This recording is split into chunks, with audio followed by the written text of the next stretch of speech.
స్నేహితులారా, ఈ సమయాన్ని బట్టి దేవునికి వందనాలు తెలియజేస్తూ ఉన్నాను.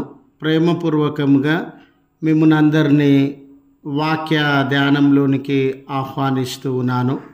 వదంతులు అనే ఆలోచనను మీతో కూడా పంచుకోవడానికి ఇష్టపడుతూ ఉన్నాను కనుక దేవుని యొక్క వాక్యమును మీరు ముగింపు వరకు ఆలకించాలని మీ కుటుంబ సభ్యులతోనూ తోటి విశ్వాసులతోనూ ఈ వీడియో షేర్ చేసుకోనండి.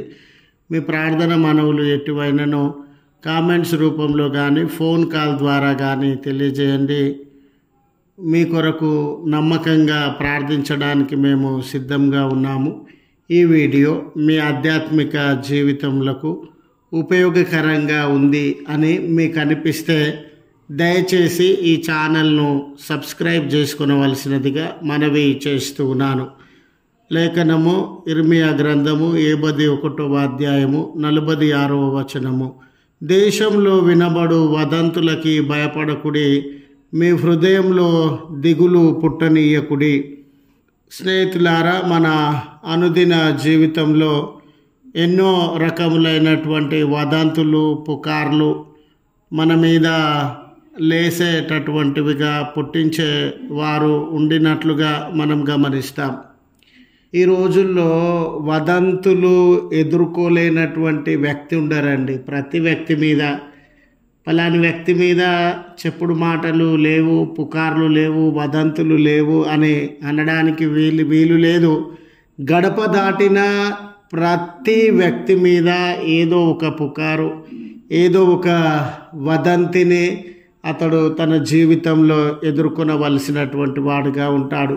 అది సమాజంలో కానీ, బంధువులు స్నేహితుల మధ్య కానీ, ఉద్యోగం చేస్తున్నటువంటి చోట కానీ, మరొక చోట కానీ ఎన్నో రకాలైనటువంటి పుకార్లు మన ఇబ్బంది, మన పరువు, మన భవిష్యత్తు, మన వ్యక్తిగత జీవితము, మన సంబంధ బాంధవ్యాలు, దేనికో ఒకదానికి సంబంధించినటువంటి భార్యాభర్తల కలహాలు, పిల్లలు, వాళ్ళ భవిష్యత్తు, వాళ్ళ నడవడిక, దేనికో ఒకదానికి సంబంధించిన పుకార్లు, వదంతులు చెడుగా సమాజంలో వ్యాప్తి చెందడాన్ని మనము గమనించేటటువంటి వారంగా ఉంటాం. స్నేహితులారా, ఇతరుల మీద వదంతులు కలిగినప్పుడు అది చిన్న విషయం లేండి అని తీసి పారేయండి అని ఎంతో సులువుగా మాట్లాడేటటువంటి మనము ఒకవేళ మన జీవితంలో వదంతులు పుకార్లు చెలరేగినప్పుడు చాలా ఇబ్బందిని, మనసాయాసాన్ని, హృదయంలో నొప్పి, గుండె కోతను అనుభవించేటటువంటి వారంగా ఉంటాం. అయ్యో, నా పరువు తీసివేసినారే అనే వేదనకి, కన్నీటికి మనం లోనయ్యేటటువంటి వారంగా ఉంటాం. స్నేహితులారా, చదువుబడిన లేఖన భాగంలో ఇశ్రాయేలు, మరి ముఖ్యంగా యూదా జనాంగము బబులోను చెరలో ఆయాసకరమైన బానిసత్వంతో కూడిన ఏ రకమైన ఘనత, విలువలేని జీవితంలో అనుభవించుచు ఉన్నారు. అప్పటికే వాళ్ళ సొంత దేశమైనటువంటి యూదా దేశమును విడిచి ఈ ప్రాంతంకి బానిసలుగా యుద్ధంలో ఓడిపోయి వచ్చినట్టు, ఇక్కడ ఏదో బ్రతుకుతూ ఉన్నారనంటే బ్రతుకుతూ ఉన్నాము అన్నట్లుగా వారి జీవితము బబులోను దేశంలో ఉండింది. అయితే అప్పటికే వారి ప్రాణాలు మాత్రం మిగిలి ఉన్నాయండి. వాళ్ళకు ఉన్నటువంటి ఆస్తిపాస్తులు, బంధువులు, స్నేహితులు చాలా కోల్పోయినటువంటి వారుగా, అప్పటికే వారి జీవితాలలో ఎన్నో నష్టాలను, ఎన్నో కష్టాలను, బాధలను, కోల్పోవడాన్ని అనుభవించినటువంటి వారుగా ఉన్నారు. ప్రాణాలు మాత్రం మిగిలి ఉన్నవి. సమస్తము కోల్పోయిన స్థితిలో వారు ఉండినట్లు మనము గమనించగలం. అలాంటి తరుణంలో బబులోను దేశంలో వారు సేదతీరుతూ ఉన్నారు కదండి. ఏదో ప్రాణాలు మిగిలిన్నాయి అన్నట్లు.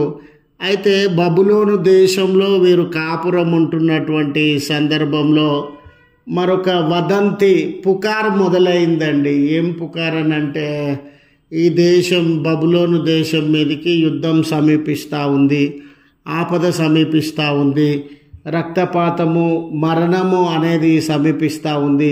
బబులోను దేశ జనాభాలో చాలామంది చంపబడతారు, కత్తివాతకి లోనవుతారు, రక్తము ఏరులై పారుతా ఉంది. ప్రజలందరూ చనిపోయే క్షణము ఆసన్నమైనది అనే పుకారు ఆ దేశం అంతటిలో కూడా వ్యాప్తి చెందినటువంటిదిగా ఉండింది. ఆ దేశ ప్రజలు ఈ పుకారును విని వాళ్ళ హృదయాలు చెల్లచెదరైనటువంటివిగా ఉన్నవి. అదే దేశంలో ఉన్నటువంటి యూదుల హృదయాలు కూడా చెల్లచెదరైపోయినాయి. అయ్యో, ఇప్పటికే ఇన్ని బాధల మధ్య, ఇప్పటికే ఇన్ని సమస్యల మధ్య మనం ఉంటూ ఉండగా ఈరోజు మన జీవితాలలో మరొక కొత్త ఆపద వచ్చి ఉన్నది. ఈ బబులోను దేశం మీదకి యుద్ధము, హింస సంభవిస్తే అందరితో పాటు మనం కూడా నశించిపోతాము, మన ప్రాణాలను కూడా మనము కోల్పోతాము అనే దిగులు, వేదనల మధ్య యూదులు శ్రమను, కన్నీటిని అనుభవించుచూ ఉన్నటువంటి సందర్భం. ఆ సందర్భంలో దేవుని యొక్క వాక్యము వారిని పలకరిస్తూ ఉంది. చూడండి, ఎవరు భయంలో ఉన్నారో, ఎవరు వేదన కింద ఉన్నారో, ఎవరు మరణానికి భయపడుతూ బిక్కుబిక్కుమంటూ, లాస్కి భయపడుతూ బిక్కుబిక్కుమంటూ, పుకార్ల మధ్య భయపడుతూ బిక్కుబిక్కుమంటూ జీవిస్తూ ఉన్నారో ఆ జనులను దేవుని వాక్యము దర్శించినటువంటి సందర్భము. దేవుని వాక్యము దర్శించి, అయ్యా మీరు ఎటువంటి వదంతులకి, ఎటువంటి పుకార్లకి లోను కాకండి, భయపడకండి. ఎందుకనంటే ఈ యుద్ధము సంభవించడం అనేది వాస్తవమైనటువంటి విషయమే, నిజమే. బబులోను దేశంపైకి యుద్ధం వస్తుంది. అయితే ఆ యుద్ధము మిమ్మల్ని నాశనం చేయడానికి ఉద్దేశించినటువంటి యుద్ధం కాదు. అది మీ ప్రాణాలను తీసివేయడానికి ఉద్దేశించినటువంటి యుద్ధం కాదు. బబులోను మీద యుద్ధము సంభవించడం వలన, బబులోను శక్తి సామర్థ్యములు తగ్గిపోవడం వలన, బబులోను ఓడిపోవడం వలన మీరు ఈ చెరలో నుండి విడిపించబడతారు. బబులోను మీదకి ఏదైతే ఆపద వచ్చుచున్నదని మీరు భయపడుతూ ఉన్నారో ఆ ఆపద మీ నాశనం కొరకైనటువంటిది కాదు, మీ మరణం కొరకైనటువంటిది కాదు, మీ సంక్షేమం కొరకైనటువంటిది, మీ మేలు కొరకైనటువంటిది అనే ఆదరణ, ధైర్యము వాళ్ళు అనుభవించేలా ఈ మాటలను దేవుడు వారికి తెలియజేస్తూ ఉన్నాడు. కనుక స్నేహితులారా, మన జీవితాలలో కూడా ఆరోగ్యమును గురించి ఎన్నో పుకార్లు, ఆర్థిక విషయాలను గురించి ఎన్నో పుకార్లు, ఉద్యోగం గురించి ఎన్నో పుకార్లు, లేక కుటుంబ సంబంధ బాంధవ్యములను గురించి ఎన్నో పుకార్లు చెలరేగుతున్నటువంటి వేళ ఈ సత్యాన్ని మనము గమనించాలా. దేవుడు వీటన్నిటిని కూడా దీవెనలుగా మార్చబోతూ ఉన్నాడు. వీటన్నిటిని కూడా ఆశీర్వాదములుగా ఆయన వర్షింపబోతూ ఉన్నాడు అని ఆ సత్యాన్ని మనం గుర్తించాలి. కనుక నీ జీవితంలో ఏ సమస్యలు, వదంతులు, పుకార్లు చెలరేగినవో వాటిని గూర్చి దిగులు పడవద్దని, దేవుడు వాటిని దీవెనలుగా మార్చబోతూ ఉన్నాడు అనే సత్యాన్ని గుర్తు చేస్తూ ఈ మాటలను ముగిస్తూ ఉన్నాను. దేవుడు మనందరికీ కాపుదల అనుగ్రహించును. ప్రార్థన చేసుకుందాం. కృపగల తండ్రి, ప్రేమగల మా దేవ, నీ పరిశుద్ధమైన, ప్రశస్తమైన, ఉన్నతమైన నామమునకు కృతజ్ఞతలు చెల్లిస్తూ ఉన్నాం.